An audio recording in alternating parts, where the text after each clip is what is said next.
আসসালামু আলাইকুম। চলছে রূপা আমনের ধান রোপণ। এই প্রজেক্টটিতে আমরা ধান রোপণ করতেছি ব্রি ধান 110 আমনের জলামগ্নতা একটি জাত। আধুনিক পদ্ধতিতে রোপণ করার চেষ্টা করতেছি।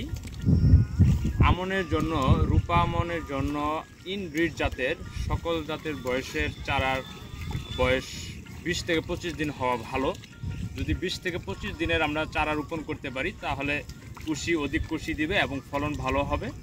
পাশাপাশি আপনার গাছের যে রোগ ক্ষমতা সেটাও বৃদ্ধি পাবে, ভালো থাকবে, অধিক ফলন হবে। এবং আপনারা একটু খেয়াল করবেন, আমরা 2টি থেকে 3টি সুস্থ চারা দেওয়ার চেষ্টা করি এবং 2টি থেকে 3টি চারা দেওয়া উচিত এবং দূরত্বটা হওয়া উচিত চারা থেকে চারার দূরত্ব 6 ইঞ্চি এবং একটা চারার লাইনের থেকে আরেকটা চারার লাইনের দূরত্ব 8 ইঞ্চি হওয়া ইনব্রিড জাতীয় উপসি জাতীয় ধানের জন্য আবশ্যক। এবং যদি আপনি পাশাপাশি হাইব্রিড জাত করেন সেক্ষেত্রে আরেকটু ফাঁকা দিয়ে অর্থাৎ প্রায় 8 ইঞ্চি দূরত্বে রোপণ করবেন এবং 10 লাইন পর পর আপনি একটি লোগো লাইন দেবেন।